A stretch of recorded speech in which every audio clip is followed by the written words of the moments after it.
Sejam todos bem-vindos e bem-vindas. Essa aula é uma aula de apresentação mais básica sobre a terapia cognitivo-comportamental, né? Uma ideia que a gente desenvolveu aí nas formações que a gente dá, certo? E essa aula tem a ver com o conteúdo que a gente vai aprimorar e desenvolver melhor na formação da Weiner, tá bom? Formação online que inicia dentro de alguns dias aí, tá?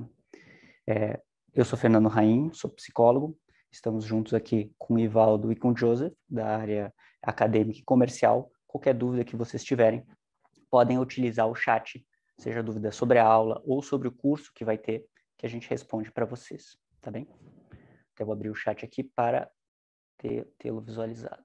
Muito bem. Então, vamos à aula.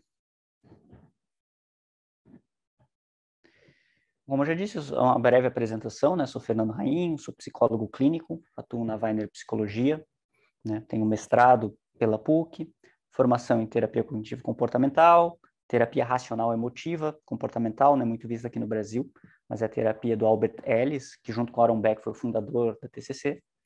Formação em terapia do esquema, que é onde eu mais trabalho, junto com terapia focada na emoção. Né? Sou supervisor de estágio ali da clínica da Weiner, pesquisador pela PUC e professor aí de cadeiras, graduações, pós-graduações e coisas do tipo, tá bom? Aqui está meu Instagram, para quem se interessar ali, dar um follow em mim, fernandorainho@psi. E meu WhatsApp também, para vocês terem qualquer coisa, tá joia? Muito bem, o que nós vamos ver na aula de hoje, pessoal? Nós vamos ver um pouco do geral da terapia cognitivo-comportamental, tá? Iniciando com os porquês, que eu chamo. O porquê que nós agimos como nós agimos? Por que nós temos os comportamentos que nós temos? Por que nós sentimos o que sentimos? E por que nós pensamos da forma como pensamos? O que nós vamos ver que ao longo dessa aula são as premissas da terapia cognitivo-comportamental, modelo Beck, muito focada na ideia de alteração dos pensamentos, né, dos eventos que nós temos, a modo como a gente pensa e interpreta esses eventos vai ter a ver com como a gente sente esses eventos, e como a gente sente, as emoções que a gente tem, vai ter a ver com como a gente se comporta. Então, isso a gente vai ver um pouco na aula de hoje. Nós vamos falar brevemente sobre o que são transtornos mentais e qual que é o tratamento para os principais transtornos mentais que a gente vê na clínica, na prática clínica. Eu vou falar sobre as principais técnicas cognitivas, comportamentais e o papel da relação terapêutica. Tudo isso vai ser mais aprofundado, evidentemente, no curso de formação da clínica que nós vamos ter, né? Formação em terapia cognitivo-comportamental. No final, então, eu vou deixar ali um aperitivo, né? Um quero mais do que nós vamos aprender ao longo do curso e da formação. Tá bem? Vamos lá, então. Os porquês, pessoal. Eu vou começar dando exemplos práticos, tá? Do nosso dia a dia. Por que agimos como agimos? Então, imaginem uma pessoa, um rapaz chamado Roberto. E o Roberto teve uma decepção amorosa. E a partir disso ele vai ter um sintoma.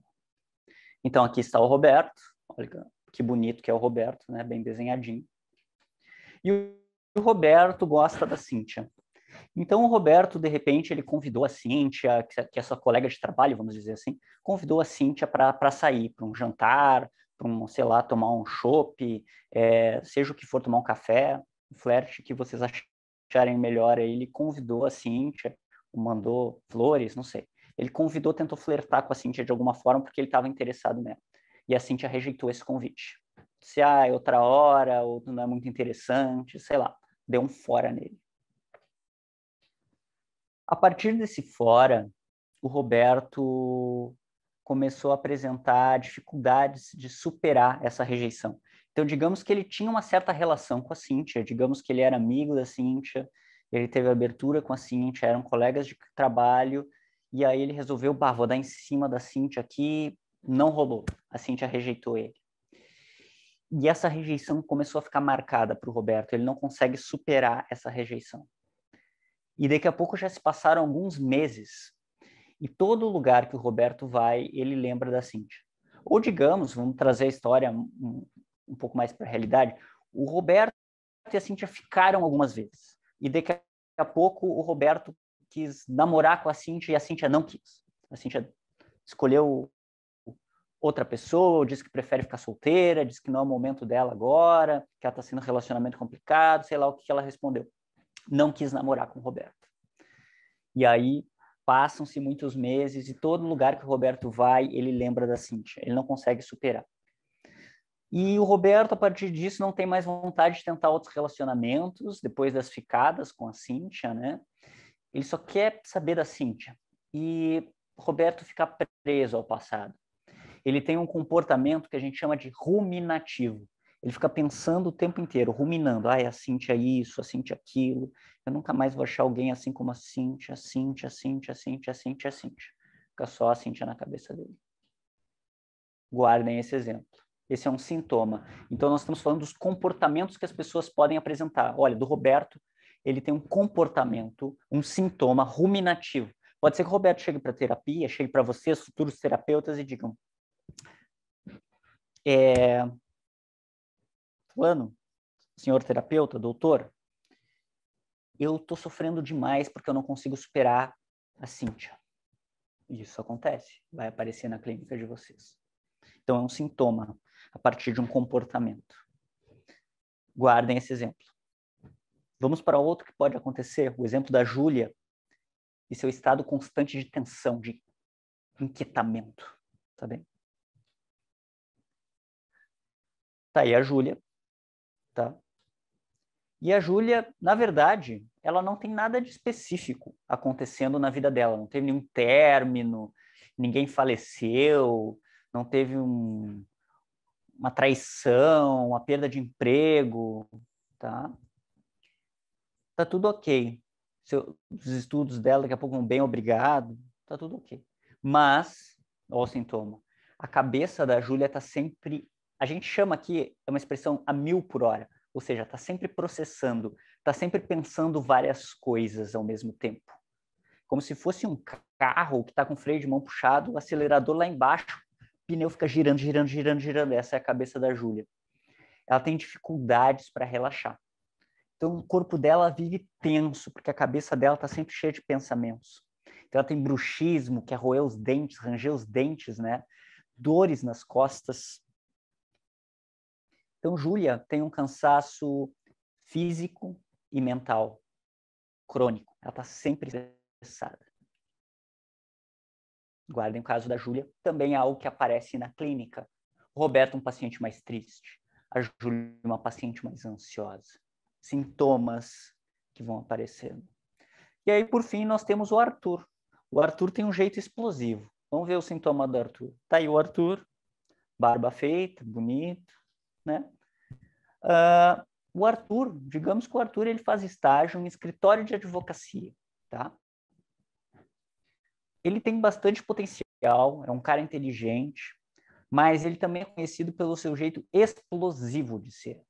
Ele é pavio curto, como a gente chama. Então, ele se estressa rápido. As pessoas tiram ele do estado normal. Ele tem muita raiva espontânea. Tá? Isso acontece quando ele é contrariado pelo seu chefe ou pelos colegas.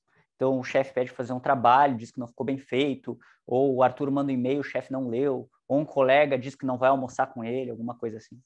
O Arthur acaba discutindo, não fazendo aquilo que foi solicitado, ou daqui a pouco ficando mais de birra e não querendo ir almoçar com o colega no outro dia, porque o colega não convidou na segunda-feira, então o Arthur não vai na terça. Ele diz, já que não me quer, então nem vou ir. O Arthur tem esse comportamento mais birrento, uma raiva.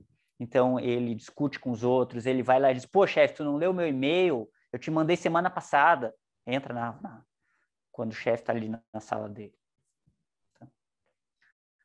O comportamento do Arthur, como vocês podem imaginar, faz com que ele perca boas oportunidades de crescimento profissional. Ele é bom, mas esse temperamento dele faz com que daqui a pouco as pessoas não engulam tão bem o Arthur. Né? Dizer, pô, o cara é muito esquentado.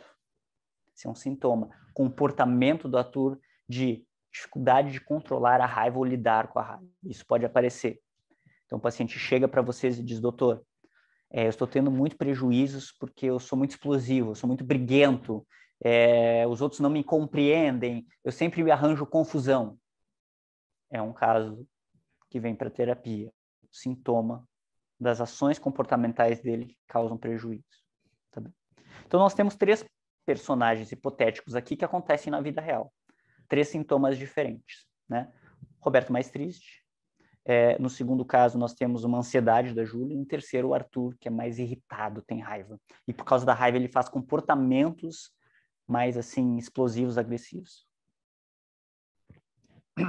Bem, vamos falar sobre as emoções. Nós falamos sobre os comportamentos que essas pessoas apresentam. A, B e C. Ruminação no Roberto. Lembram sobre a Cíntia?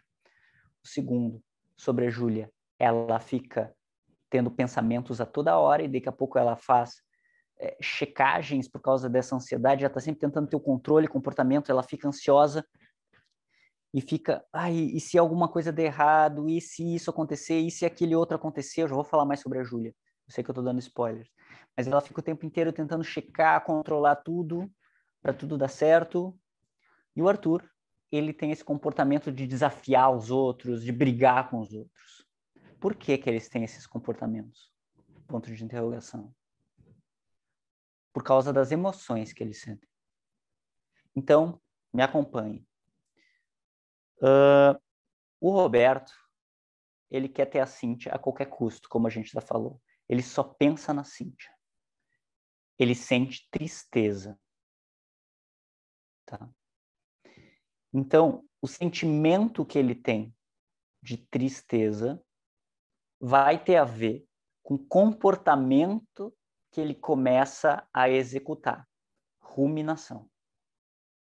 Nós já vamos fazer esse link. A emoção que o paciente sente vai convidar a pessoa a ter um comportamento. Neste caso, ele quer aliviar a emoção que ele sente. Ele sente uma tristeza por ter perdido a Cíntia, um desconforto emocional. E ruminar é uma forma de tentar aliviar essa emoção, não entrar em contato com essa emoção, ou buscar uma espécie de solução para essa emoção, do tipo assim, se eu ter a Cíntia de volta, essa tristeza vai embora. Eu preciso retomar a Cíntia. Eu me sinto tão triste sem a Cíntia, a emoção, que eu preciso fazer alguma coisa, retomar ela, para que essa tristeza pare. Então ele fica pensando formas de conquistar a Cíntia, não consegue superar a Cíntia, porque ele não quer se sentir triste. Ele quer aliviar essa emoção, haja o que houver. E porque ele quer aliviar essa tristeza, ele fica ruminando, ruminando, ruminando, ruminando. Tá bem? Nosso comportamento, via de regra, quando a gente tem uma emoção exacerbada, sempre vai ser, o comportamento automático vai ser de tentar aliviar essa intensidade emocional da maneira mais rápida e às vezes preguiçosa possível. Porque a maneira mais rápida do Roberto aliviar a tristeza dele, reconquistando a Cíntia. Tudo acaba. Existem outras formas, Fernando? Existem. Aceitando que terminou, sofrendo, vivendo o luto do término, ficando mal algum período, depois conhecendo outra pessoa, ficando bem sozinho. Bom, isso é mais trabalhoso. Nosso cérebro é preguiçoso. Então ele vai querer, vamos conquistar a Cíntia, eu preciso voltar para a Cíntia, para aliviar a emoção sentida. Tá bem? Emoção, no caso da Júlia. Vocês lembram a Júlia? A Júlia é aquela menina, moça, enfim, mulher, tem tensão, o tempo inteiro tensa. Tá?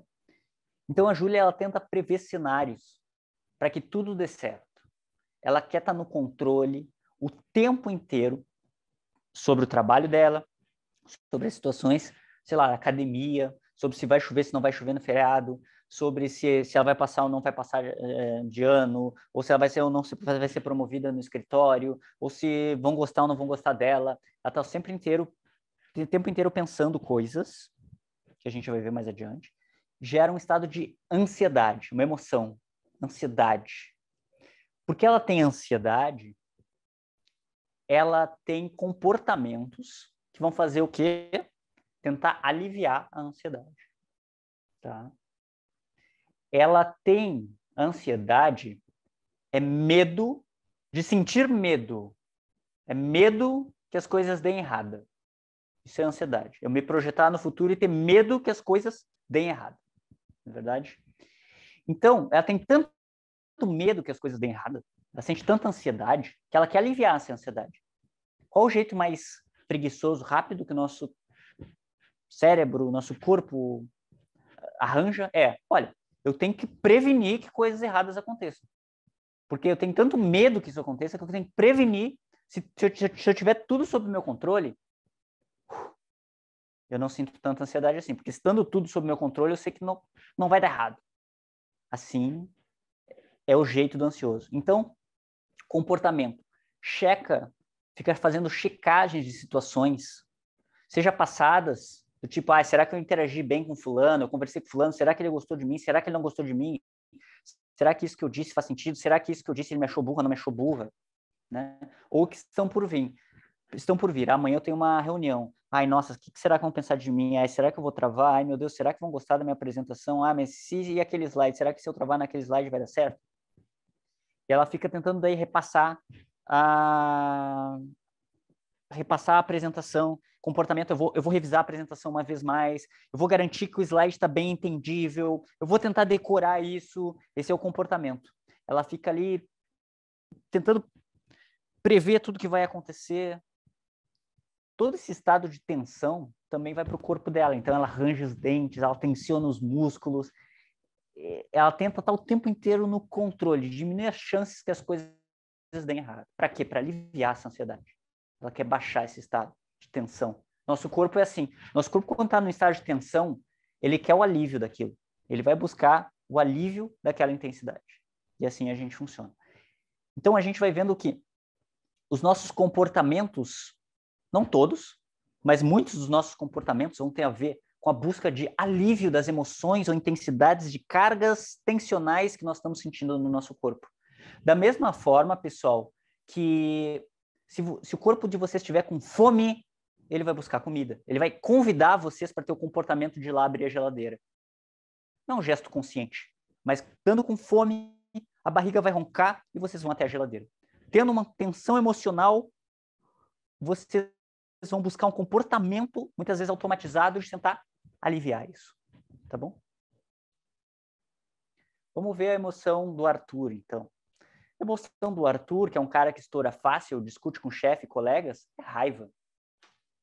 Com base nessa emoção da raiva, a raiva convida ele a agir, a ter um comportamento. Qual? A raiva é uma emoção do impacto, da defesa, da proteção de território. Se você tem um cachorrinho que está lá com sua ração, com seu pedacinho de osso, e o cachorrinho não conhece você, você chega perto desse cachorro, ele vai roer, ele vai ranger os dentes para você e dizer, sai, isso aqui é meu, não mexe. Raiva, proteção. Quando o Arthur sente essa emoção, raiva, ele acaba sendo explosivo, ele acaba sendo agressivo, impositivo com os outros. Ele acaba estourando fácil, ele discute com os outros. Esse é o comportamento que a raiva normalmente convida. Ele quer aliviar aquela tensão partindo para cima dos outros. Também busca o alívio da emoção, só que jogando nos outros. Que é o jeito mais fácil. A culpa é tua, por que não leu meu e-mail? Pô, te mandei semana passada e tu ainda não viu. Né? Então, emoção não é gera, é convida para um comportamento. Gera um comportamento, podemos dizer assim. A tristeza convida o Roberto a tentar conquistar a Cíntia novamente, para aliviar a tristeza. O medo ou a ansiedade, que é medo de ter medo, convida a Júlia a tentar ficar prevendo os cenários para nada dar errado, para ela não ter tanto medo assim. Já que eu tenho tanto medo, eu quero que nada dê errado, eu vou tentar garantir que tudo dê muito certo. É que eu tenho medo de viajar, eu vou fazer tudo passo por passo, todo o roteiro organizado, passar 1000 vezes na minha cabeça para diminuir a chance que as coisas dêem errado, de tanto medo que eu tenho. E a raiva convida a agressões verbais e embates, muitas vezes até embates físicos. Então a emoção convida a um comportamento. Tá bem, pessoal?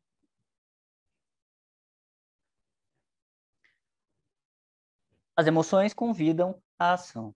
As emoções são motores dos nossos comportamentos. Tá bem? Então, vocês devem estar se perguntando, bom, Fernando, então o foco para mudar o comportamento de alguém é mexer na emoção. Se a emoção convida um comportamento, dependendo de como é que eu estou me sentindo, eu mudo o comportamento. Correto. Mas a pergunta é por que a gente sente o que a gente sente? Por que a gente tem essas emoções? Tá? E segundo o modelo, nós vamos ver o modelo de Aaron Beck e Albert Ellis da terapia cognitivo-comportamental. É o curso de formação que vocês vão ter. Quem não está, convida a se inscrever, vai ser um baita curso, um grande curso, tá? Excelentes professores. Eu vou ser o professor tutor, ou seja, vou acompanhar vocês do início ao fim. 24 horas por dia eu estou lá no fórum. Se postam uma dúvida, eu respondo. A gente interage, tem lives, enfim. Quero ver o... Eu não estou vendo o rosto de vocês, mas quero ver o nomezinho de vocês. Todos lá, tá joia? Vamos lá. Por que sentimos o que sentimos, então? Se as emoções convidam ao comportamento, eu tenho que mexer nas emoções, correto. Mas vamos pensar, então, por que essas emoções estão aí, então? Pessoal, em um mundo que não havia linguagem, pensem o tataraneto, tataravô de vocês, tataraneto ainda não existiu. Tataravô lá, o bisavô do bisavô do bisavô do bisavô do bisavô. Uma época paleolítica, nem sempre a gente teve essa linguagem, onde eu estou falando palavras aqui, estou fazendo sons com minha boca. E vocês magicamente estão decifrando isso no... E espero que esteja fazendo algum sentido. Né? E fazendo algum sentido. A gente nem sempre teve linguagem desenvolvida. E quando a gente não tinha linguagem desenvolvida, o que fazia a gente se mexer, ir para um determinado lugar, ficar parado, recuar, avançar, proteger nosso território, comer, eram as emoções, muitas vezes. As emoções eram uma espécie de GPS interno que nos orientavam. Tá? Então, a alegria, a emoção alegria, nós temos 6 emoções básicas, alguns autores colocam 7, como Daniel Goleman. Alegria, tristeza, medo, nojo, raiva, surpresa. Daniel Goleman também coloca desprezo.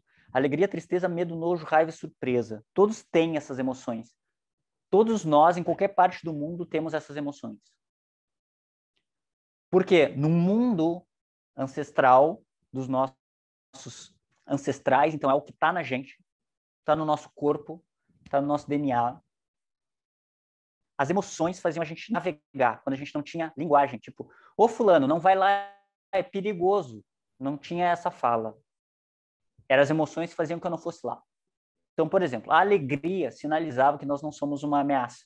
Imagine que uma tribo está se aproximando de outra e alguém sinaliza com um sorriso ou com um aceno de cabeça.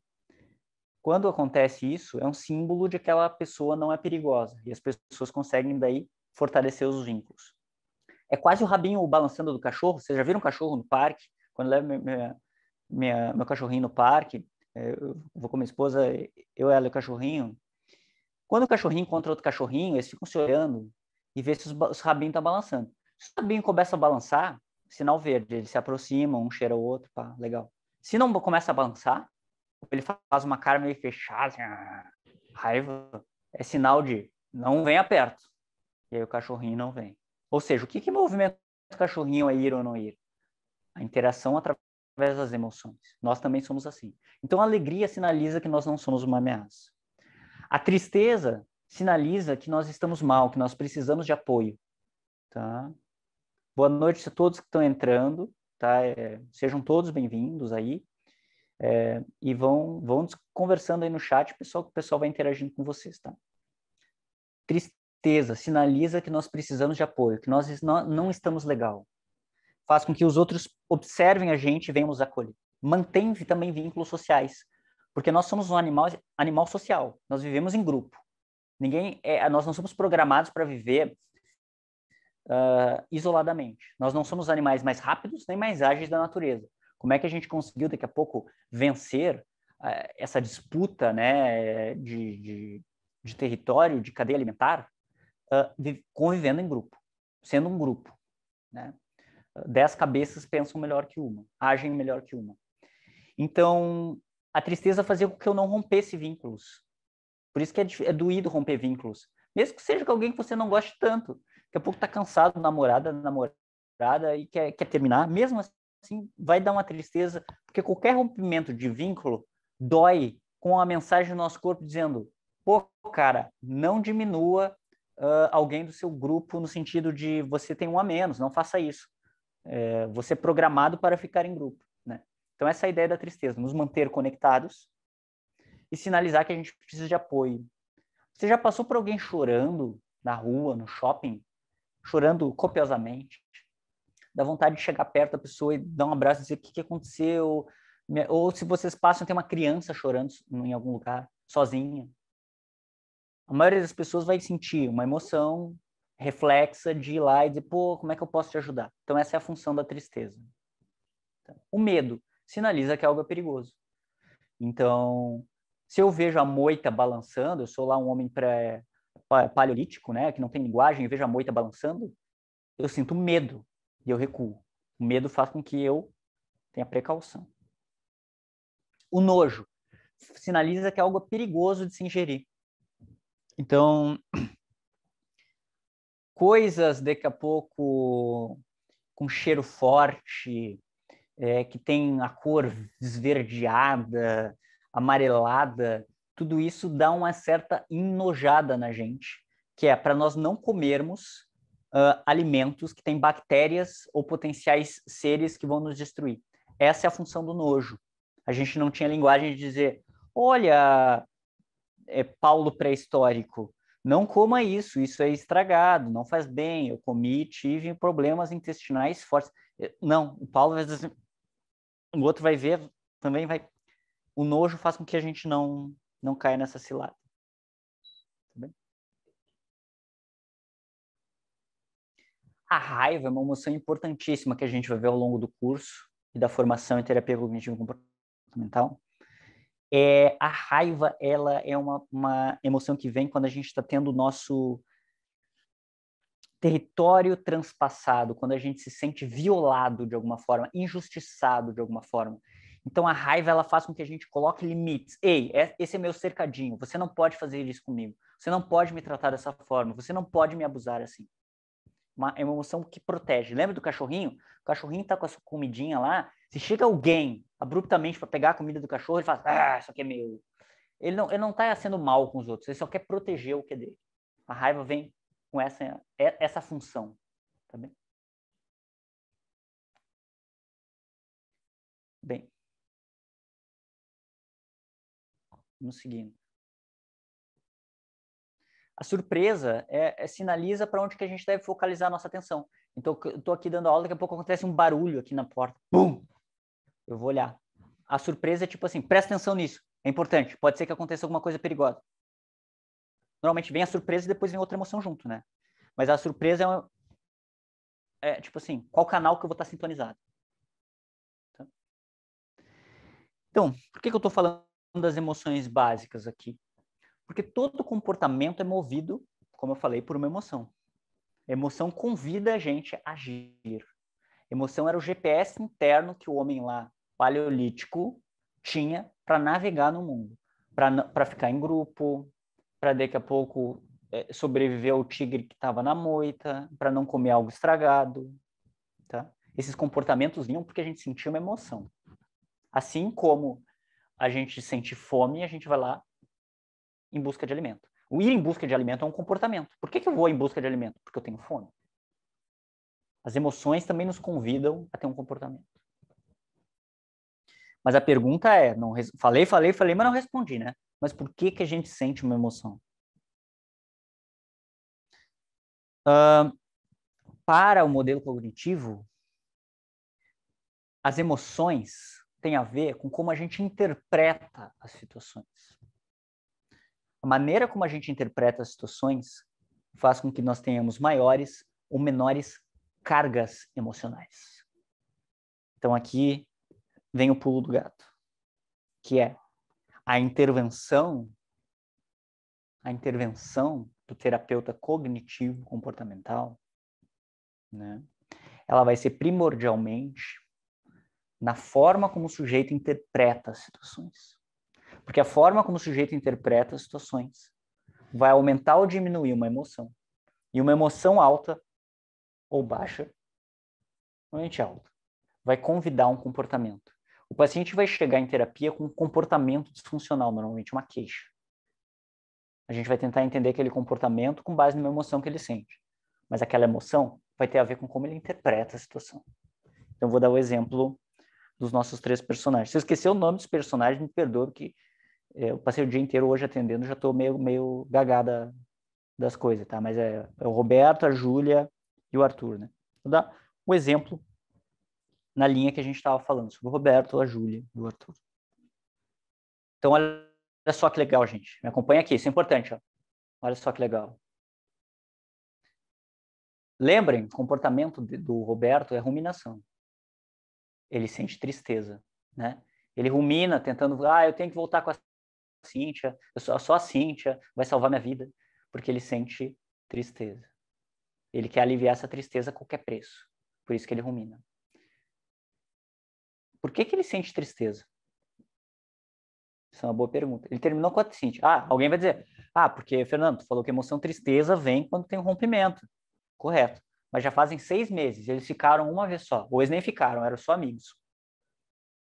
E ele não para de pensar na Cíntia. Porque ele se sente muito triste o dia inteiro, ele fica triste por causa da Cíntia. Por quê? Tá exagerado isso? Sabe por quê? Porque ele tem pensamentos automáticos. A forma como ele interpreta o não ter a Cíntia faz com que reforce essa tristeza. Então ele pensa assim, ó, só com a Cíntia eu vou poder ser feliz, com mais ninguém. Eu nunca mais vou encontrar alguém como a Cíntia. Se eu não recuperar a Cíntia, eu jamais vou conseguir viver. Esses pensamentos, uma vez que ele não tem a Cíntia, geram tristeza. Porque os pensamentos estão dizendo para o corpo assim, ó, algo de muito horrível aconteceu e tu não vai conseguir. Tu precisa ter aquela pessoa, tu não vai conseguir viver sem aquela pessoa é a única chance que tu tinha de ser feliz na vida. Quando tu diz isso para ti mesmo, pensamento diz isso para o nosso corpo, a emoção que vai vir é o que? Alegria? Não, né? Vai vir tristeza. Então, essa forma de pensar reforça uma tristeza. Uma coisa é, se ele terminasse lá com a Cíntia, para quem chegou atrasado, recapitulando, Roberto é um cara que saiu uma vez com a Cíntia, colega de escritório, e a Cíntia deu um fora nele que ele quis namorar e a Cíntia não quis. E aí ele fica o tempo inteiro pensando na Cíntia, não superou, já fazem 6 meses, 1 ano, 2 anos. Ele fica ruminando o tempo inteiro, porque na verdade isso tem a ver com a tristeza. Ele quer aliviar a tristeza. Ele diz, eu tenho que retomar a Cíntia, porque assim eu vou deixar de ser triste. Eu estou triste. Eu preciso da Cíntia, senão eu vou ficar triste. Mas por que ele está triste o tempo inteiro? Porque a forma como ele está interpretando a situação é catastrófica. Ou eu tenho a Cíntia, ou não tenho ninguém. Só a Cíntia vai me tirar desse buraco. Uma coisa é se eu terminar hoje, de repente, com a minha esposa, né? Não vai acontecer, mas imagine que aconteça. Terminei hoje aqui com minha esposa terminou comigo depois da aula. Ficou brava, Fernando, ficou dando aula até tarde, tchau pra ti, vou embora. Né? Eu vou ficar triste, eu vou chorar. Por quê? Porque a tristeza faz parte e é uma emoção funcional, adaptativa, correta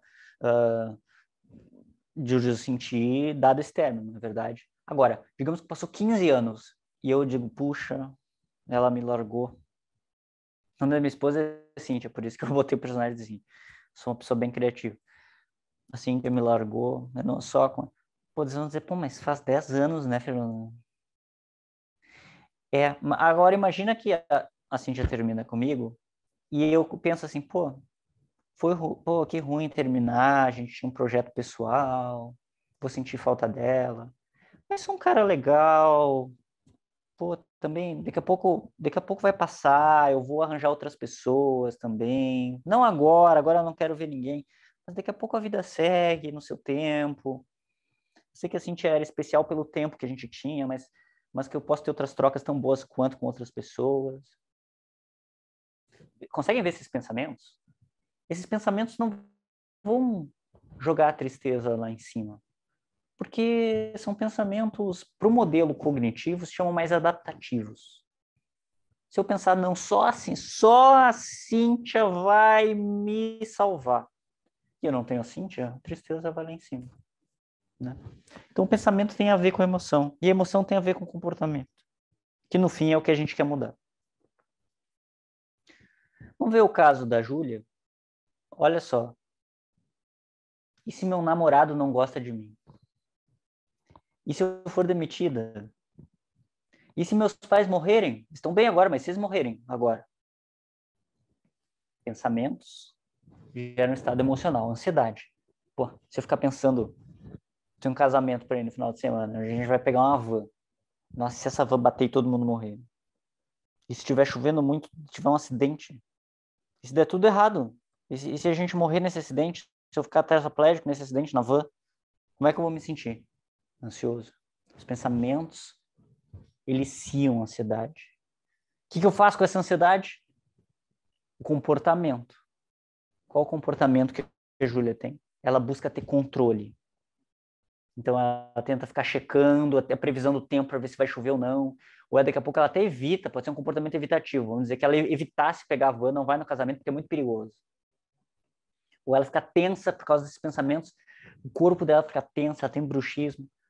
Todos esses comportamentos têm a ver com a carga de ansiedade que o corpo dela tá. A carga de ansiedade que o corpo dela tá tem a ver com esses excessos, esses pensamentos projetados para o futuro com final catastrófico. É assim que o ansioso faz. Preocupações, padrão de pensamento orientado para o futuro, final catastrófico. Qualquer um que pensar isso vai se sentir ansioso. Você ficar pensando, nossa, se meus pais morrerem. Puxa, e se agora eles morrerem? Pô, meu pai faz tempo que não faz um exame, sei lá, o quê, do coração, e se ele tiver um infarto agora? Se eu ficar pensando isso, a ansiedade vai bater na minha porta e dizer, oi, Fernando, tudo bom? Cheguei. Então, a emoção tem a ver com como a gente interpreta os eventos.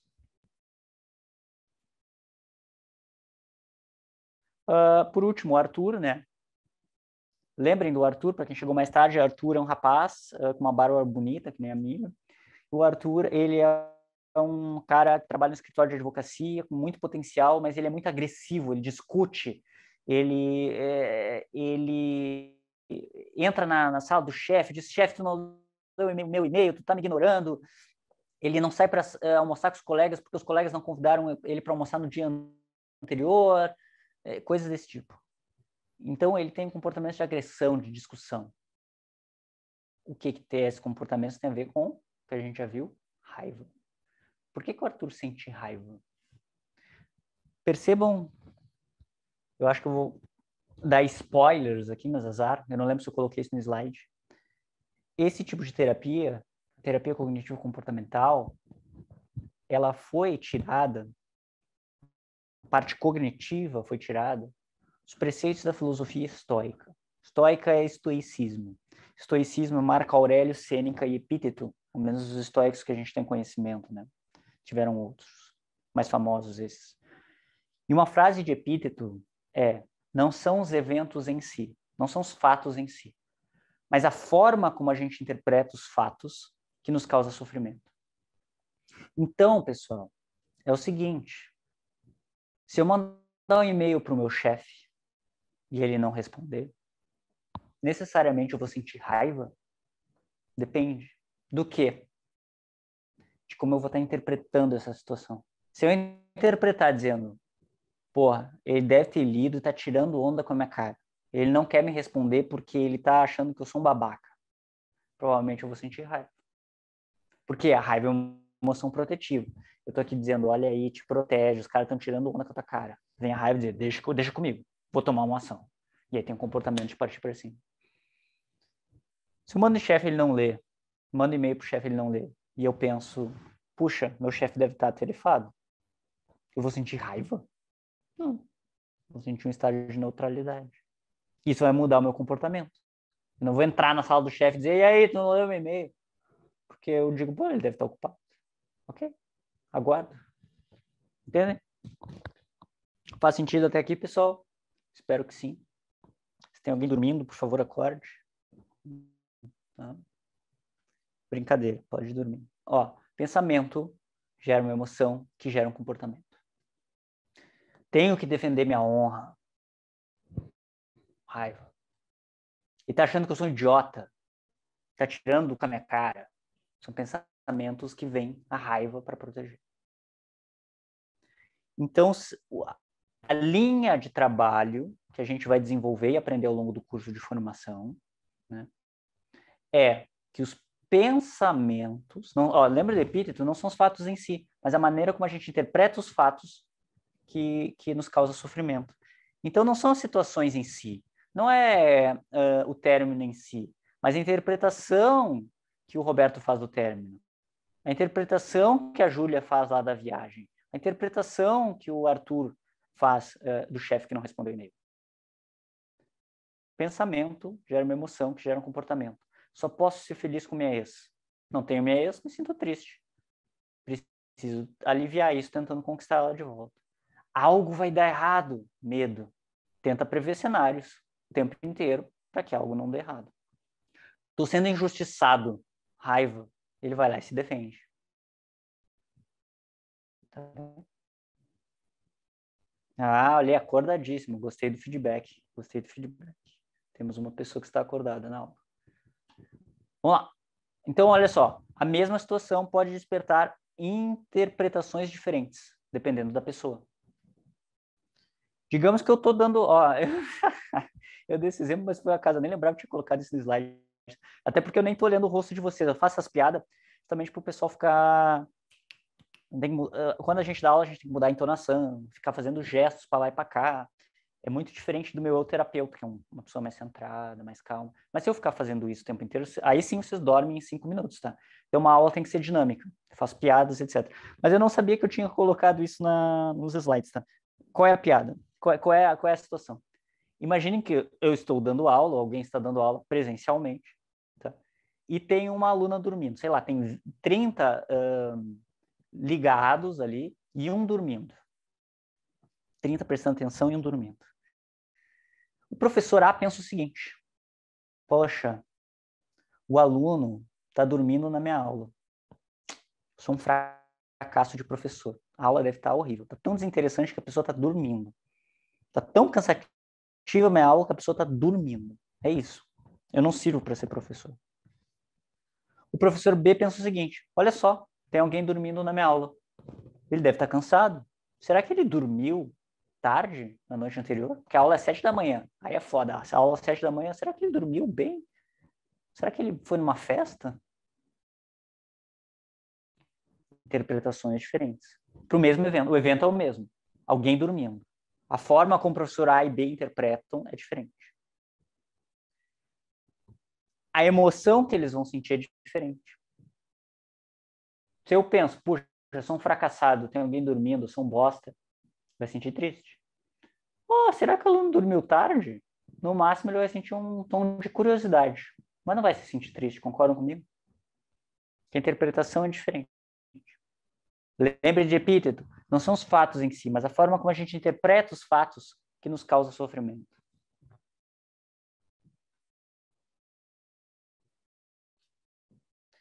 Esses pontos de interrogação aqui era para ser uma seta, tá? É quando eu transformo de PowerPoint para PDF, fica assim, paciência.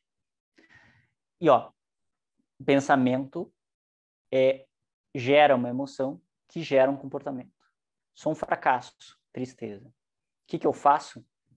Saio da aula e digo assim, ó, eu vou me demitir, eu vou, sei lá, vender pastel na esquina, eu vou me aposentar, eu vou pedir para sair da escola em que eu leciono. Não dá mais. Não dá mais. É vergonhoso para mim, é triste. Eu não sirvo para isso. Será que o aluno dormiu tarde, que é a interpretação do professor B? Ele não vai sentir nenhum estado emocional alterado e ele não vai fazer nada. Por que esse cara vai pedir demissão? É uma estratégia. Para quê? Para aliviar a tristeza. Ele não aguenta ficar entrando na aula e dizendo, mas deixa eu aliviar isso, não vou mais dar aula. Pronto. Problema resolvido. Não estou dizendo que todo mundo se sente triste e se demite, tá? Estou dando um exemplo aleatório. O Fernando disse que não, assim, é um exemplo, tá? Existem vários tipos de reações que as pessoas podem ter aqui. A gente vai aprender no curso. Na verdade, existem 3 tipos de reações que a gente vai aprender no curso. Reações de compensação, de resignação ou de evitação. Isso é mais avançado, a gente vai aprender no curso. Tá? Bem. Então, bom, eu falei que ia dar spoilers. O que perturba os homens não são os fatos em si, mas sim, não é sim, mas sim, as opiniões que ele tem em relação aos fatos. Tá bem? Aí vem outros porquês, né? Outra pergunta que é o seguinte, tá, Fernando, tu tá dizendo o seguinte, então, deixa eu ver se eu tô te acompanhando. As pessoas têm comportamentos. Esses comportamentos têm a ver com as emoções que a pessoa sente. As emoções, por sua vez, têm a ver com como a pessoa interpreta a situação. Mas da onde vem, então, como é que cada um interpreta de uma forma diferente a situação? Por que o professor A interpretou daquela forma e o professor B interpretou de outra forma? Porque o professor A disse, eu sou um fracasso de professor, e o professor B disse, será que ele dormiu tarde? Por que as pessoas interpretam as situações de maneiras diferentes? Boa pergunta. Né? Aí, o porquê pensamos como pensamos, né? O porquê interpretamos as situações como interpretamos. Tem a ver com a nossa história de vida, gente. Tá? Aí tem a ver com a nossa história de vida. Aí tem a ver com a forma como a gente aprendeu a enxergar o mundo ao nosso redor. Tem a ver com as nossas experiências. Cada um tem uma lente, isso aqui é um óculos, né? Espero que vocês estejam conseguindo ver, um óculos, né? E cada um enxerga o mundo a partir da sua lente. Nós não enxergamos a realidade da mesma forma. Cada um enxerga com a sua cor, com a sua lente. Alguns enxergam o mundo como um lugar mais perigoso, outros menos. Alguns enxergam a si mesmos como alguém dignos de ser gostado, outros menos. Alguns enxergam os outros como pessoas sacanas e não dá para confiar em ninguém, outros menos. Nós temos visões sobre si, o outro e o mundo, que são variáveis. E essas variações têm a ver com as experiências de vida. Se eu cresci num ambiente abusivo, onde eu apanhava todo dia, onde meu pai, sei lá, me batia, gritava fisicamente, emocionalmente, qual que é a lente que eu vou ter? O mundo é um lugar perigoso. As pessoas são seres perigosos. Eu não posso confiar em ninguém. Então, quando daqui a pouco alguém fazer um comentário no chat, por exemplo, vou pegar para Cristo, Glória. A Glória diz um comentário ali, acordadíssima. Se eu tivesse uma história de vida que eu fui abusado, maltratado, eu vou gerar desconfiança em mim, porque eu só vivi isso. A gente vive até a adolescência e a idade adulta cerca de 200.000 horas sob a tutela dos nossos cuidadores e influências dos nossos cuidadores. E nosso cérebro está em formação, ele nasce pré-pronto. Então a gente é uma esponja, a gente absorve tudo do mundo. Nosso cérebro está ligadaço tentando, como é que eu me adapto nessa coisa aqui, nessa porcaria aqui? Como é que eu me adapto no mundo? O que eu tenho que fazer para sobreviver a isso? E se aquele ambiente que eu nasci pequenininho é de pau, pau, pau, grito, meu cérebro vai começar a dizer, cara, se protege, faz alguma coisa, se liga, desconfia das pessoas. As pessoas são ruins. E aí a Glória comenta aqui, que eu tenho certeza que foi com uma excelente intenção para interagir comigo, acordadíssima. Mas se eu tenho essa crença, eu passei uma vida inteira sentindo abuso, eu vou ler assim, acordadíssima. O que ela quis dizer com isso, hein? Acordadíssima. Eu acho que, na verdade, ela está querendo aprontar alguma coisa para cima de mim. Não sei o que é. Está sendo simpática demais. Aí tem. Entendem? A interpretação que eu faço tem a ver com a minha história. A pessoa vai me dar um oi na rua e eu vou dizer, o que esse cara quer? Peraí. Né? Então vai ter a ver com o meu passado. Né? Não, eu sei, Glória. Eu sei que tu tá... Eu só estou te pegando aqui, por exemplo, só para ilustrar, né? Então, eu sei que a Glória tá aqui de boa e tal, tranquila, anotando ali, gostando da aula, espero, assim como todos os outros. Mas se eu tenho um histórico desses, isso vai fazer com que eu enxergue essas trocas que eu estou tendo com a Glória com uma determinada lente. Daí vem a forma diferente como a gente interpreta. Então, olha só, vamos imaginar como é que aconteceu na infância do Roberto. Vocês lembram do Roberto? Pô, o Roberto é o cara que ficou fissurado na Cíntia, saiu uma vez só com a Cíntia. Eu tenho que repetir tudo isso, tá? Desculpa quem tá há mais tempo, mas é que às vezes as pessoas entram no meio, daí perde o bonde andando, fica sem sentido a aula. Então eu tenho que retomar. Roberto é um rapaz que ele saiu uma ou duas vezes com a Cíntia, uma colega de trabalho, e aí ele tentou namorar a Cíntia deu um fora nele, e ele não conseguiu superar. Passou 6 meses, um ano, ele fica pensando na Cíntia, tem que retomar a Cíntia, só a Cíntia presta, e ele fica obsessivo por causa da Cíntia. Tá? E ele tem uma tristeza muito grande, que faz ele ficar ruminando, né? Ele rumina e tem uma tristeza muito grande. Essa tristeza muito grande tem a ver com pensamentos, que ele diz, só com a Cíntia eu vou ser feliz, só ela presta. De onde que ele tirou essa ideia de só com ela eu vou ser feliz, só ela presta? Provavelmente vai ter a ver com a infância do Roberto. Vamos hipotetizar como é que foi a infância do Roberto. No exemplo, isso eu estou falando, né? A infância tem a ver com experiências de estilo parental, experiências infantis repetidas, vai dizer como a gente interpreta a si mesmo, o outro e o mundo. Já falei isso.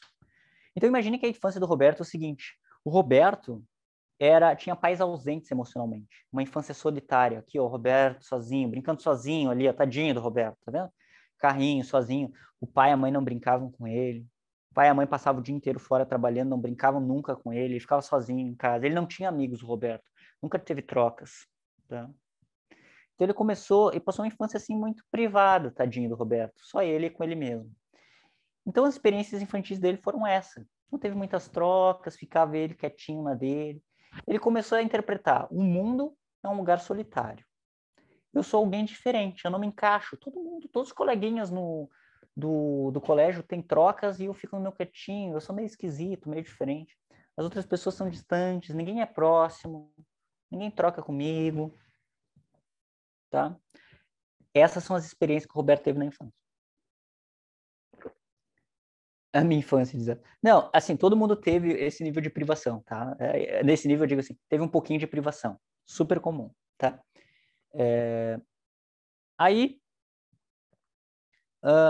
e o que eu vou dar de exemplo aqui não é que, por causa disso, vocês vão agir assim. Não há receita de bolo, só estou dando um exemplo, tá? Tem muitos poréns na psicoterapia. Bom, então, imaginem que, hipoteticamente, o Roberto começa a pensar, pô, o mundo é um lugar solitário. Não conscientemente, mas tem a sensação, né? Pô, o mundo é um lugar solitário. Eu sou diferente das pessoas. As outras pessoas são distantes, né? Ninguém troca comigo. Tá? Então, a crença central é um construto que o Roberto cria. A gente vai ver mais a fundo no curso que vocês vão se inscrever, certamente, que vai fazer bem para vocês. Crença central, bem para o aprendizado de vocês, né? A crença central é uma visão que a pessoa tem sobre si mesmo, o outro mundo. Eu sou estranho, eu sou sozinho. A partir disso, ele cria uma regra, que é uma crença intermediária, que é, pô, se eu sou diferente dos demais, se eu sou sozinho, então é melhor eu nem me relacionar. É melhor eu ficar quietinho na minha, para não correr o risco de me decepcionar. Eu nem vou tentar. Então, a estratégia compensatória é de resignação e evitação. Ele resigna dizendo, eu sou sozinho mesmo, e evita dizendo, eu nem quero mais me relacionar com os outros, não vai dar certo, ninguém vai me entender, nunca tive ninguém mesmo, azar, é melhor eu criar meus hobbies aqui e segue a vida. Aí o seguinte, imagine o Roberto vem e consegue se relacionar. Talvez ele deu o primeiro beijo na vida dele com a Cíntia. Ele fez o primeiro sexo da vida dele com a Cíntia, nessas duas ficadas. Ele teve, mais que físico, ele teve amparo da Cíntia. A Cíntia perguntava, como é que tu tá, Roberto? Eu gosto de ti. Eles trocavam mensagens quando estavam ficando naquela semana. E depois a Cíntia foi embora. O Roberto nunca teve isso, só teve com a Cíntia. Então ele vai pensar, poxa, eu não... A Cíntia é a única salvação. A única pessoa no mundo que me deu o gostinho do amparo. É a única pessoa que eu tive contato pessoal. Eu só vou ser feliz com a Cíntia. Vocês conseguem entender? O pensamento que ele tem muito a ver com a história que ele teve. E o pensamento que ele tem gera uma emoção e gera um comportamento. Eu só vou ser feliz com a Cíntia. Porque ele só teve essa experiência com a Cíntia. Isso é muito comum em primeiros namoros. Quando a pessoa tem lá, eu sei, não tem uma idade para o primeiro namoro, tá? Mas digamos que seja, sei lá, 15, 16 anos e tem o primeiro namoro e termina, normalmente o adolescente diz, eu nunca mais vou ser feliz. A gente diz, pô, tu tem 16 anos, cara. Mas para aquela pessoa, aquilo é uma verdade, é uma crença. Porque ele nunca teve antes, ele tem 15, 16 anos, ele ficou com alguém e disse, meu Deus, essa pessoa foi embora, eu nunca mais vou ser feliz. E aí, primeiro, o namoro é mais difícil de superar. Por quê? Por causa disso. Esse pensamento fica aquela emoção da tristeza. E aí a pessoa tem um comportamento. Eu cheguei perto da minha câmera. Não, tá ok. Minha câmera às vezes embaça, porque tem um zoom automático. Se ficar embaçado, vocês me avisam. Então, como é que foi a infância da Júlia, pessoal? Como é que foi a infância da Júlia? Lembrando que a infância tem a ver com o estilo parental e as experiências repetidas, né?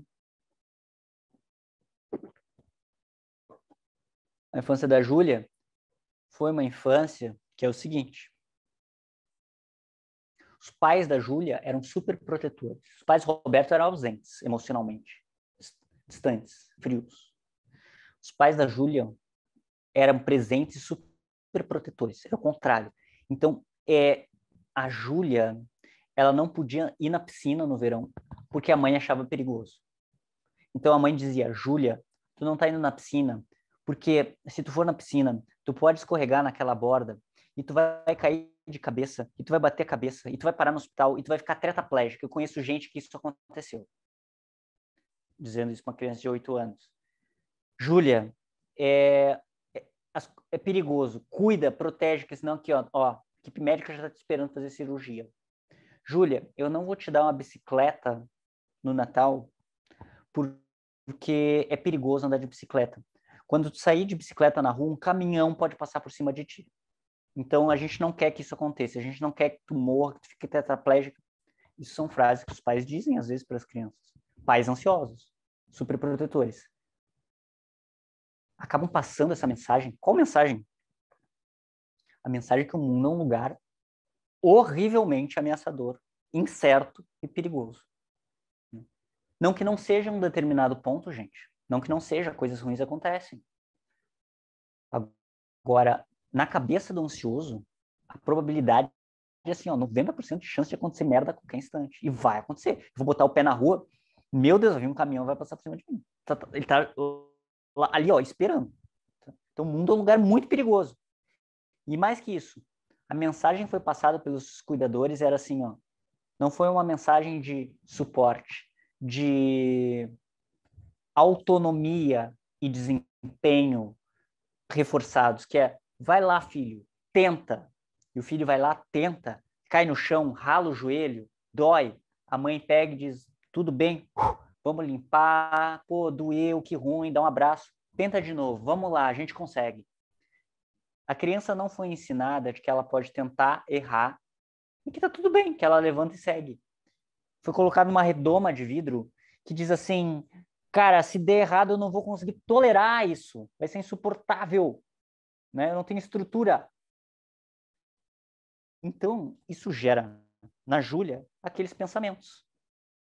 Se eu sou vulnerável, então eu tenho que estar alerta o tempo inteiro. O tempo inteiro eu tenho que estar tentando controlar tudo, porque algo de ruim vai acontecer a qualquer instante.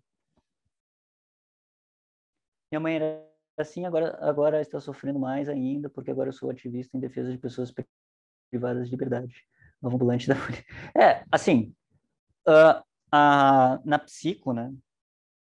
Muito do que a gente vai estudar e vocês vão ver no curso, vocês vão se identificar, porque faz parte do espectro humano. Né? Eu também me identifico em muitos papéis, e isso é normal, não significa patológico, porque todos nós vamos ter infâncias e todos nós vamos ter pais, por melhor que eles sejam, não perfeitos, porque é impossível dar todas as necessidades que uma criança precisa, na dose certa, né? Porque até os pais tiveram os pais deles, etc. Então, todos nós vamos ter uma coisinha. Por exemplo, eu sou mais obsessivo, a minha esposa é mais ansiosa. E tá tudo bem, tá ok. Né? Todos nós vamos ter um funcionamento um pouquinho mais para cá ou mais para lá, e todos nós vamos ter uma história de vida. Tá? Só para normalizar, assim, também, a gente começa a estudar psicologia e diz, pô, né? É tudo de errado. Não, faz parte do espectro humano não estar tudo certo. Né? Batendo gente de tudo que é tipo, e assim, de perto, ninguém é normal. Ou ao menos como aparenta, né? No meu Instagram, procurem lá, Fernando Rainho, _psi. Tô começando a postar uns reels. Reels é aqueles, tipo o TikTok do Instagram, né? E num eu falo sobre isso, que é assim, ó. a gente só vê o mundo de dentro da nossa própria cabeça. Então, a gente sabe nossas falhas, nossos erros, nossas limitações, nossas inseguranças. E a gente vê o outro de fora. A gente está de dentro da nossa cabeça e a gente vê o outro de fora. Então, a gente não sabe o que aquele cara está passando dentro da cabeça dele. Mas ele também é imperfeito, inseguro, privado, ansioso. Em alguma coisa ele tem. Só que a gente só vê de fora. Então, a gente acaba achando que a gente é super errado quando todo mundo tem essas dificuldades, vocês entendem? A gente compara o pior da gente com o que a gente julga o melhor dos outros. Quando eu coloco alguém de frente para conversar comigo, ou um processo psicoterapêutico, querer melhorar algo em si, a gente vê que todo mundo tem inseguranças, sofrimentos, uma história. Então, sintam-se acolhidos e validados em relação a isso. Tá? Um parênteses, pessoal. Começou a chover muito forte aqui, tá? Onde eu falo é Porto Alegre. Começou a chover. Se eu sumir, não é porque eu desisti da aula ou estou fazendo alguma evitação. É porque caiu a luz ou a internet, tá? Mas espero que isso não aconteça. Estão avisados? Bem, então, faz sentido que a Júlia fique ansiosa por querer ter o controle de tudo, da história que ela tem. Como é que foi a infância do Arthur? Você lembra o Arthur? É o cara da raiva, o cara que vai lá e embate. O Arthur era o seguinte, ó. Lembra os pensamentos do Arthur? Pô, o cara tá tirando com a minha cara, o chefe não respondeu porque ele tá me achando que eu sou menos, ele tá tirando comigo, ele não tá me respeitando, meus colegas não me convidaram, eles estão achando que são quem? Pensamento do Arthur. Raiva, comportamento, e ele lá e confrontava. Bem, a infância do Arthur é a seguinte. Arthur teve um irmão mais velho que ele admirava. Conseguia ficar com todas as meninas. E ele, como era mais novo, não ficava com ninguém. E o irmão ficava tirando onda com a cara dele. O Arthur teve pais que prezavam pela competição, dizendo, filho, tu tem que ser o primeiro, tu tem que ser o melhor. Tu só vai ser alguém se tu for campeão. Então, o Arthur ficou em segundo no campeonato de judô. Pai mostrou decepção. Quando o Arthur ganhava, o pai mostrava, porra, que legal, hein? Esse é meu guri, campeão. O Arthur no colégio sofria bullying dos outros colegas que diziam coisas para ele. Então, como é que o Arthur começou, ao longo dessa infância, dessas 200 mil horas, a ver o mundo? O mundo só reconhece os vencedores. Eu só sou alguém se eu vencer. Se eu for bom, os pais vão gostar de mim. Se eu for o melhor, vou ter carinho e reconhecimento. Se não, não. Porque essa era a mensagem que os pais passavam.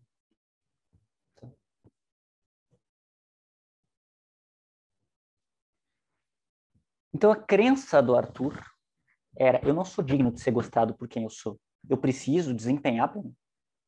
Se eu não for um vencedor, então não vão gostar de mim. E aí, o que ele adota como estratégia?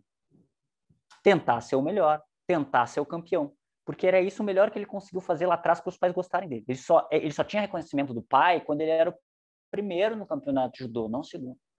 Então ele quer compensar. E ele se sente agredido quando tem uma opinião diferente da dele. Porque ele já interpreta daquela forma, dizendo, o cara tá tirando com a minha cara, ele não tá concordando comigo, mas eu tô certo. Ele precisa estar certo em ordem de ser gostado. Vocês entendem? Então, ele interpreta as opiniões contrárias como uma ofensa. Ele quer estar certo o tempo inteiro. E ele não tolera perder. Então, é óbvio que esses pensamentos vão induzir um estado de raiva. O Arthur vai ser competitivo, explosivo com tudo. Ele vai chegar na terapia, normalmente, colhendo os prejuízos desse comportamento. A gente vai mudar esse comportamento. Mas para mudar esse comportamento, a gente tem que entender essa raiva e mexer nos pensamentos do Arthur, na forma como ele está interpretando aquelas situações. Não é porque o chefe não respondeu o e-mail que ele está tirando com a tua cara. Claro, a gente vai dizer isso para ele.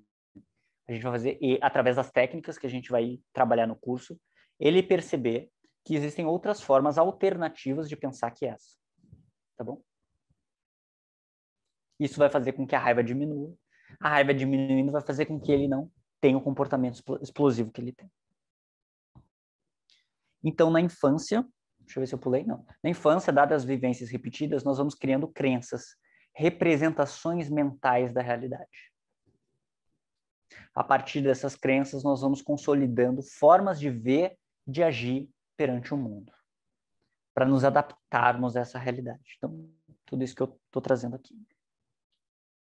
Percebam, ó, importante, gente, ó, acordem, só nesse slide, depois pode voltar, tá? Tirar um cochilo, ó, esse slide é importante, atenção.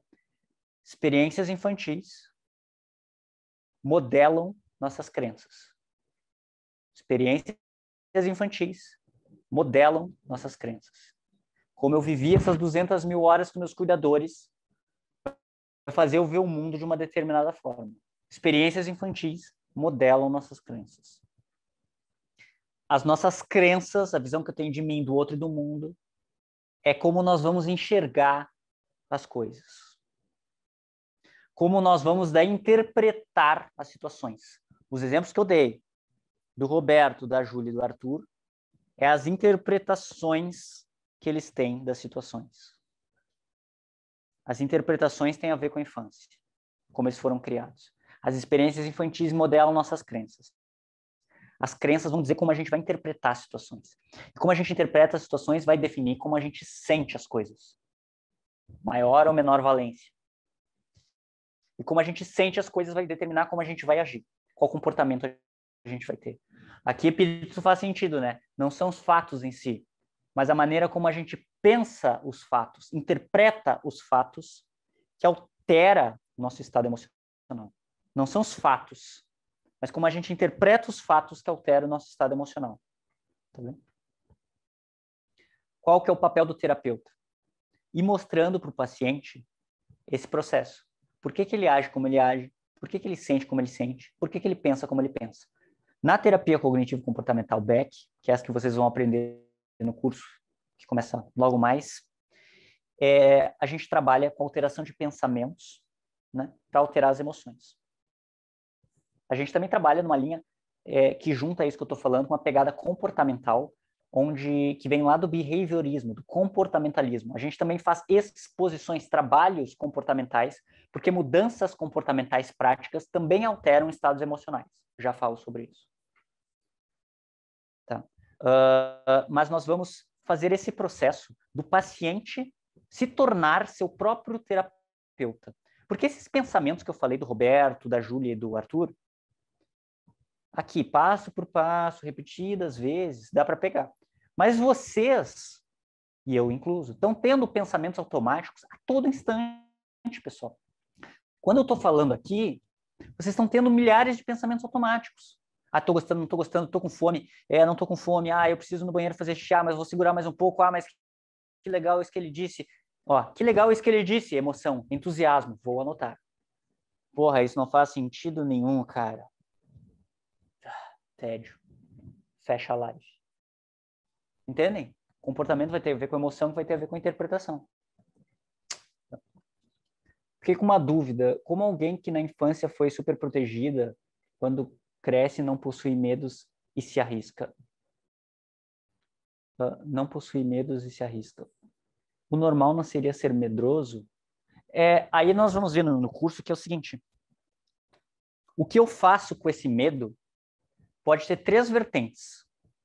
3 estratégias que tem a ver com o nosso corpo de paralisia, luta ou fuga. São as respostas que nós temos na natureza. Imaginem que tem um leão na frente de vocês e vocês são outro bicho qualquer. Você tem 3 opções automáticas. Ou lutar contra esse leão, ou fugir desse leão, ou se o leão for muito grande, vocês não vão conseguir fugir, vocês vão fingir de morto. Vocês já viram isso naqueles programas, bichinho? Ou o bichinho luta, ou o bichinho foge, ou o bichinho paralisa e congela. Essas são as respostas que nós temos. Então, digamos que eu tenho medo. Eu posso ter 3 respostas em relação a esse medo. Eu posso tentar compensar isso. Então, tipo o Arthur, ele se sente frágil por dentro. Ele se sente não digno de ser gostado. Ele tem uma crença de menos valor. Ele tenta compensar. Ele tenta dizer, olhem como eu sou grande, olha como eu sou legal. Esse é o narcisista. O narcisista é um cara que diz assim, olha como eu sou importante, olha o carro que eu tenho, olha a mulher que eu tenho, olha o homem que eu tenho, olha os meus músculos, olhem que bonita a minha camisa que eu comprei de 7 mil reais. E no fundo, ele está compensando porque ele se sente muito frágil. Isso é compensação, né? Eu posso também resignar, dizer, pô, vocês são um merda mesmo, ai, que difícil, gente. Ai, vamos lá, né? Mas já sei que não vai dar certo. Ou eu posso evitar, dizer assim, não vou nem tentar. Nem vou fazer esse curso, eu não estou entendendo nada mesmo, isso não é para mim, eu não sou inteligente. Isso aí está além da minha capacidade. Não dá, não dá. A resposta pode variar. Tá? Isso a gente vai ver lá, é um pouquinho mais avançado, a gente vai ver no curso, tá? Deixa eu ver o nome, que eu perdi o nome aqui no chat. Eu gosto de falar o nome das pessoas. Tá, Glória? Isso a gente vai ver mais adiante no curso. Bom,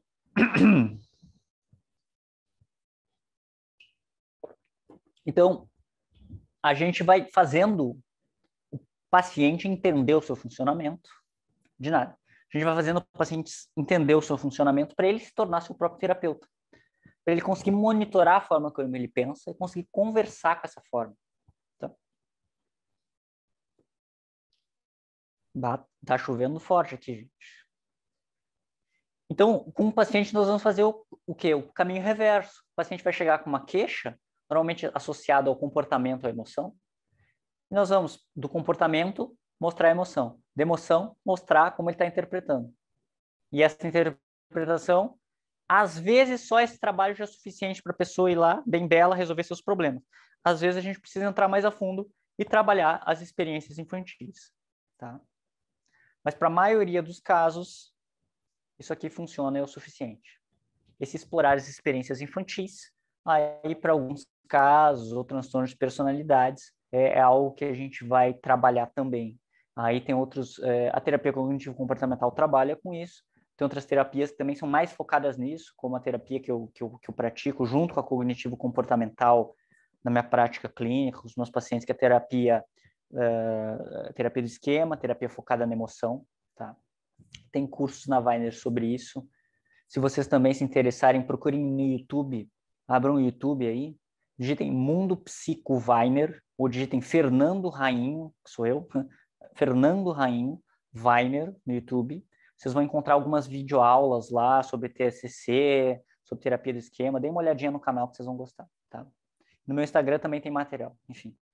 Tem que fazer um merchan, né? Não adianta, né, gente? Temos que fazer um merchan. Então é isso, nós vamos mostrar para o paciente como ele funciona. Tá?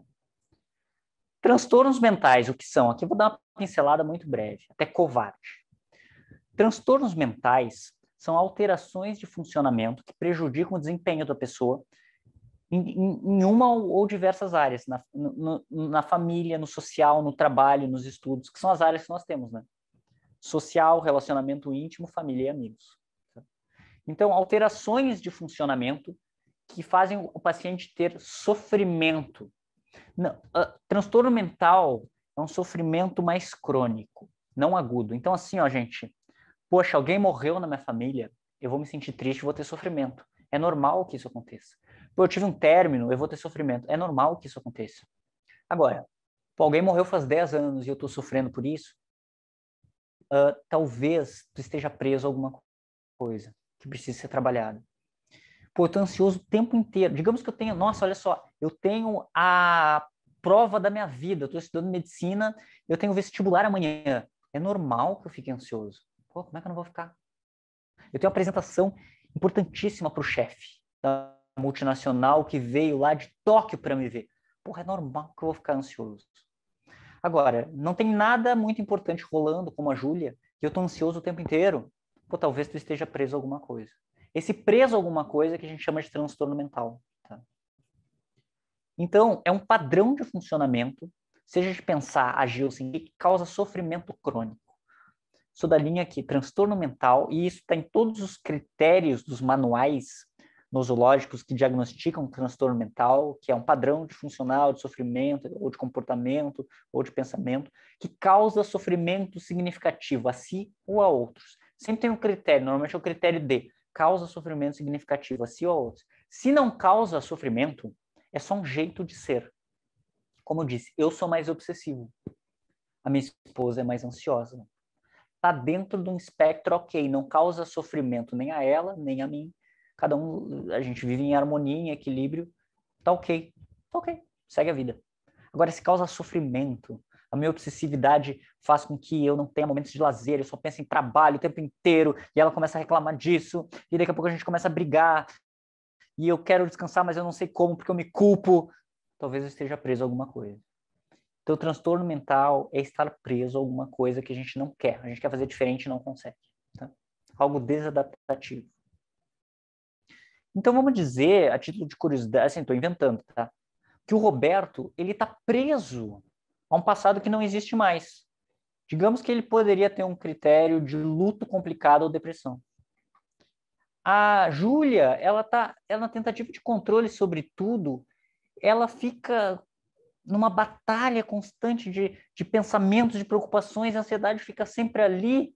Ela acaba sofrendo por antecedência das coisas, que a maioria o ansioso ele sofre por antecedência, né? E às vezes a maioria das coisas que ele sofre nem acontecem. Talvez ela tenha o que chama de ansiedade generalizada, o transtorno de ansiedade generalizada. Eu falei que eu esqueci o nome. O Arthur, né? Ele tem descontrole de impulso, porque ele fica o tempo inteiro peitando as pessoas. Ele caminhou, ele tá na rua caminhando com uma outra pessoa, a pessoa olhou para ele, porque sei lá, achou a barba dele bonita, bonito, né? Olhou. Ele disse assim: quem é que tá me olhando? Não sei o que, parte para cima da pessoa. Descontrole de impulso, talvez ele esteja preso a alguma coisa. Esse é o manual que a gente usa para diagnosticar transtornos mentais, que a gente vai ver com mais calma no curso. No curso que eu vou apresentar para vocês ali, rapidinho, a sinopse da coisa, o resumo, nós vamos ver os principais transtornos mentais, as principais técnicas e como se trata, passo a passo, com videoaulas bem completas, exemplos, roleplays, eu gravei roleplays, ensinamentos de paciente terapeuta, para vocês assistirem também. Tá? E eu estou ali 24 horas por dia para tirar dúvidas de vocês no fórum, né? Nas interações. E nós temos lives tipo essa, uma vez por mês. Tá? Ali nós vamos aprender os principais transtornos mentais. Tá? Mas lembrem que transtorno mental tem que causar sofrimento significativo, senão é só um jeito da pessoa ser. Tá? Isso é importante. Quais as técnicas que a gente vai ver no curso? Eu não vou falar de todas aqui, uma por uma, porque senão a gente ia ficar 15 horas só falando de técnicas. Tá? Então, isso vocês vão ver no curso. Mas eu vou citar as principais técnicas. Para vocês ficarem com gostinho, né? Eu sou sacana também. Vocês vão ficar com gostinho. Tá? As técnicas, elas têm a seguinte proposta. Nós temos intervenções na terapia cognitivo-comportamental baseadas na flexibilização desses pensamentos. Então, o trabalho cognitivo é esse, alterar a forma como o sujeito interpreta as situações. E também nós temos técnicas que vão mexer nos comportamentos, fazer o sujeito se expor a situações, enfrentar as situações que ele tem medo, devagarinho, gradualmente, à medida que a gente vai corrigindo as distorções aqui. Então, mexe no cognitivo, mexe no comportamental.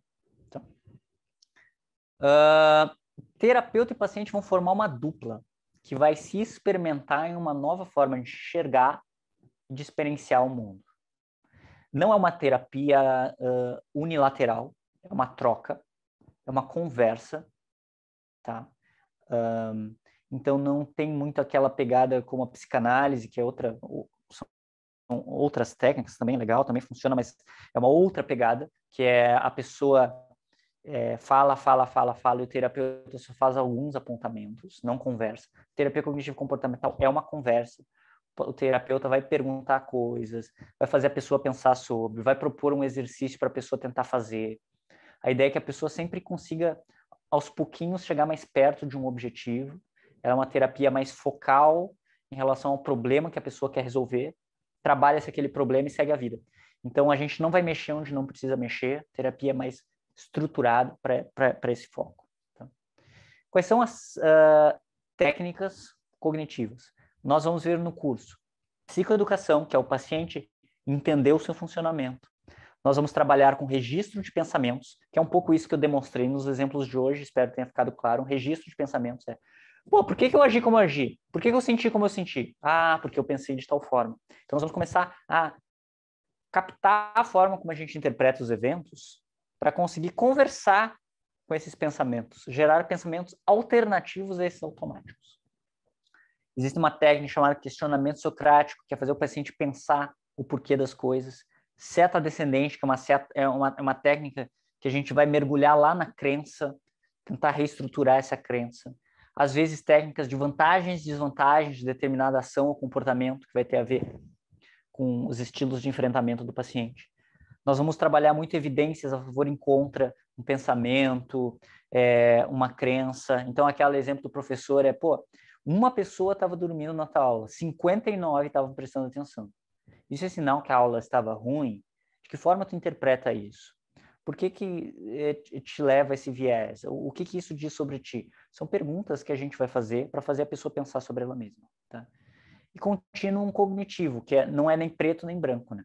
Aquela coisa do Arthur, que é assim, pô, o cara me olhou, pô, o cara tá tirando com a minha cara. Não. Existe um espectro de cinzas aí entre o preto e o... Não sei, deve ser de cinzas, não sei. Entre o branco e o preto, ou de cores, né? Entre o branco e o preto. Que pô, pode ser que o cara tenha gostado da minha barba, pode ser isso, pode ser aquilo. Não, ok. Formas alternativas de pensar que não seja tudo ou nada. A gente vai ver que esses pensamentos automáticos que nós temos, eles têm várias distorções cognitivas. Eles são, às vezes, meio absolutistas, né? Ah, ou é ou não é, ou tu é um fracasso, ou tu não é, ou tu tem sucesso, ou tu não tem. Ou tu tira 10 na prova, ou tu é um perdedor. Pô, as pessoas não vão gostar de mim. Vários pensamentos que vêm da onde? Das experiências que a gente teve.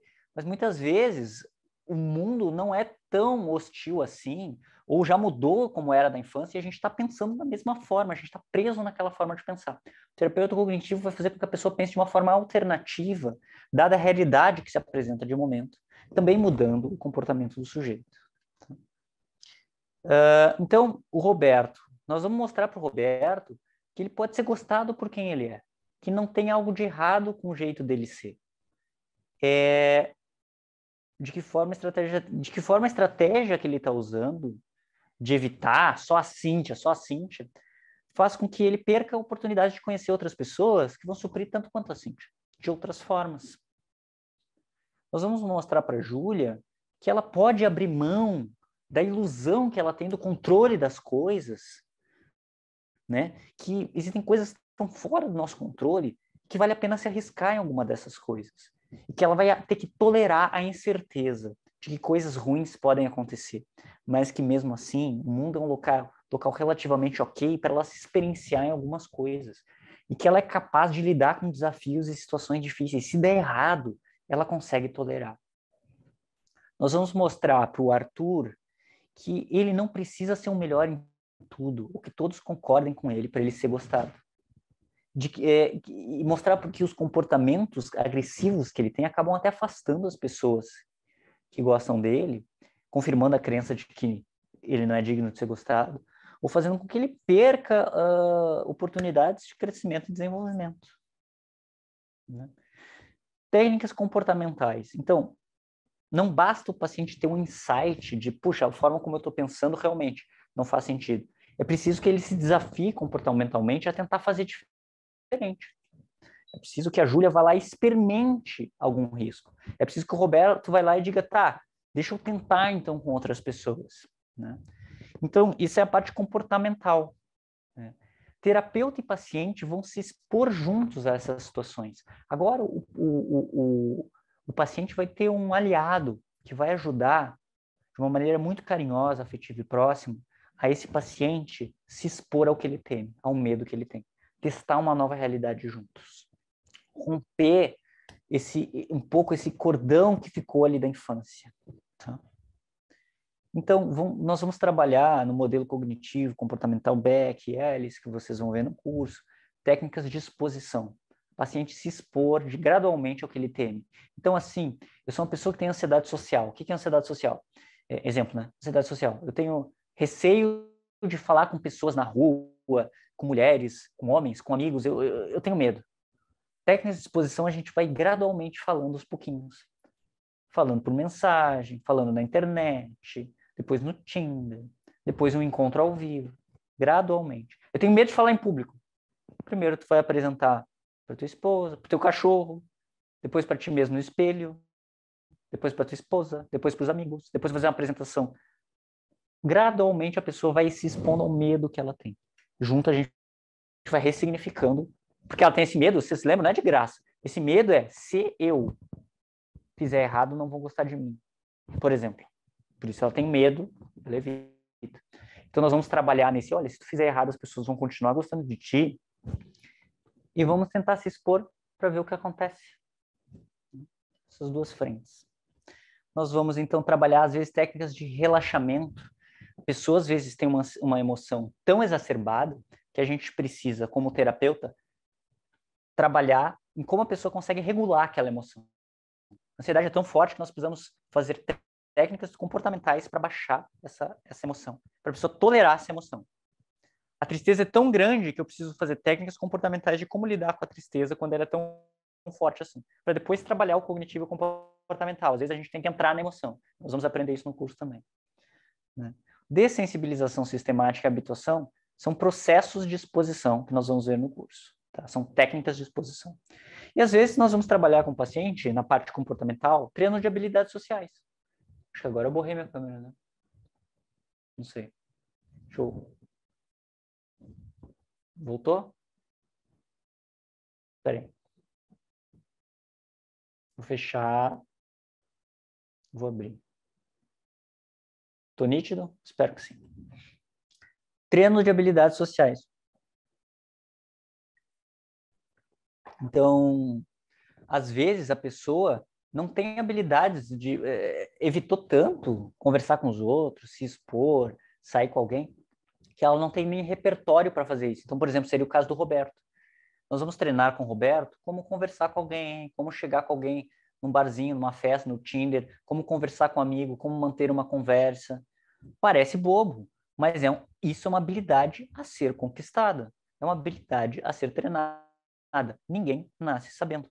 E muitas vezes isso vai ser trabalhado em terapia. Tudo que for para ajudar o paciente a se soltar, romper com pensamentos que geram emoções intensas, desadaptativas, porque convidam a comportamentos que estão prejudicando o paciente, nós vamos trabalhar, seja cognitivo, seja comportamental.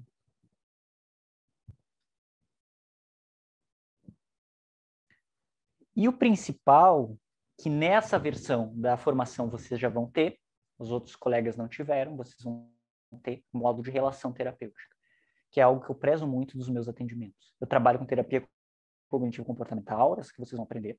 Trabalho com terapia do esquema e terapia focada na emoção. A terapia do esquema traz esse elemento que eu trouxe para o curso da TCC porque eu acho importante, que é a relação terapêutica. A relação terapêutica, a relação entre o paciente e o terapeuta, é um potencial gigantesco de mudança para o paciente. Porque a relação ela fornece uma experiência emocional corretiva, que a gente chama ao paciente. Então, se o Roberto, eu estou dando spoiler aqui, azar, o Roberto, ele não se sente, ele só a Cíntia vai gostar dele, só a Cíntia vai gostar dele, é só a Cíntia. Ele vem para o terapeuta, e o terapeuta é uma pessoa que acolhe, que escuta, que mostra, cara, eu gosto de ti por quem tu é. Não diz, mostra isso. Sessão a sessão, que tá ali, que se importa.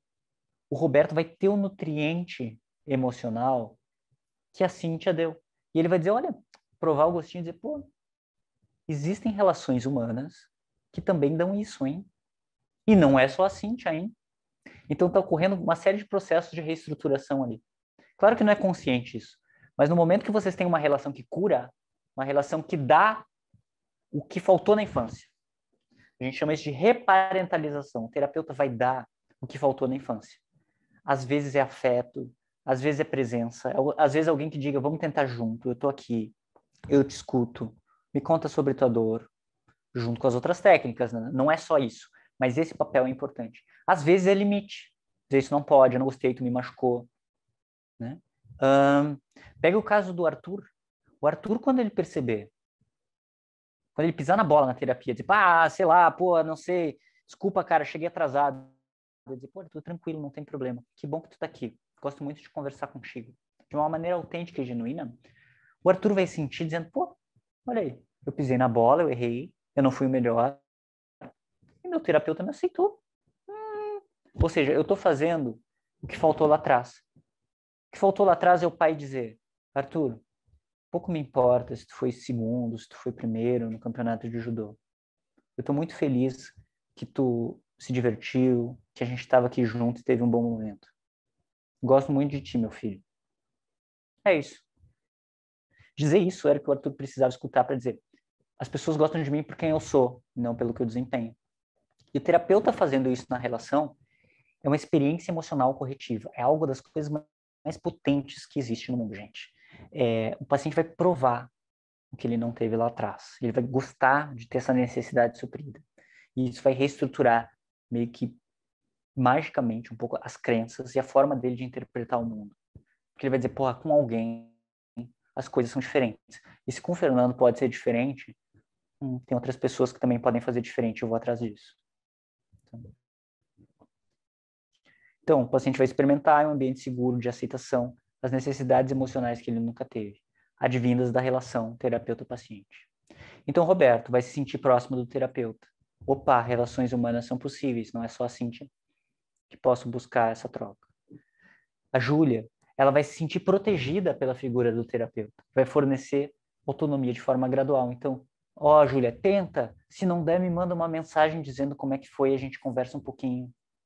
Ou eu mando uma sessão seguinte, e aí, Júlia, como é que foi? Foi difícil? Eu não foi? Me conta. Eu vou ser o pai que vai estar ali dizendo, e aí, conseguiu? Não conseguiu? Puxa, vamos tentar de novo. Então, que ruim que não deu. De que outra forma a gente pode tentar isso? Vamos junto.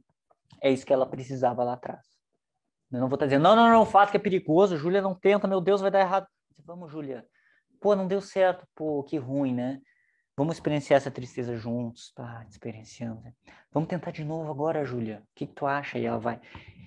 A pessoa vai se organizar para isso. A gente dando os nutrientes que a pessoa precisa, ela vai se organizar. A gente é que nem uma planta, pessoal, um pouco mais complexo, né? Mas se regado na dose certa, essa planta ela vai crescer em direção ao sol. Ela vai querer se desenvolver. Nós temos o que Nietzsche chama de vontade de potência, de crescer, de expandir. A gente só precisa dos nutrientes certos. E a terapia fornece essa terra adubada, né, esses nutrientes, para que a gente cresça, se desenvolva. Tá? O ser humano não busca a homeostase. O ser humano busca a expansão, o crescimento. E se ele está num ambiente propício para isso, ele expande. Tá? Ele só precisa se sentir encorajado, protegido, seguro. Existem necessidades emocionais básicas que precisam ser preenchidas. Isso a gente vai ver no curso, nos módulos que eu também coloquei lá, que a Weiner colocou, de terapia do esquema. Nós vamos ter uma aula de terapia do esquema que fala sobre essas necessidades e como adubar essa terra. Tá? Então a Júlia vai pensar, pô, existe alguém que me protege, existe alguém que está comigo nas situações difíceis. Pô, eu posso me experimentar porque eu sei que o Fernando vai estar ali. O Arthur, ei, esse terapeuta gosta de mim por quem eu sou, e não pelo que eu desempenho, olha que legal. Pô, alguém genuinamente se importa comigo. Pô, talvez eu tenha valor, hein, cara. O que nós vamos ver no curso, pessoal? O que nós vamos ver no curso? Tudo isso que eu falei. Mas, os módulos, olha só. Completaço. Fundamentos das terapias cognitivas, as principais técnicas que são utilizadas, cognitivas e comportamentais. Daí nós vamos para os transtornos. Vocês vão ter uma base, daí nós vamos para os transtornos. Depressão, bipolaridade, todos os tipos de ansiedade que podem ter. Então, vocês vão ter 2 módulos só de ansiedade. E olha que cada módulo é uma porrada de horas. Né? TOC, que é o primo da ansiedade, transtorno obsessivo compulsivo. Nós vamos ver transtorno de estresse pós-traumático, que é algo que aflige muito também a população em geral. Nós vamos ver transtornos para alimentação e obesidade, que está muito em alta também na nossa clínica. Transtornos relacionados a substâncias, né, a dependência química.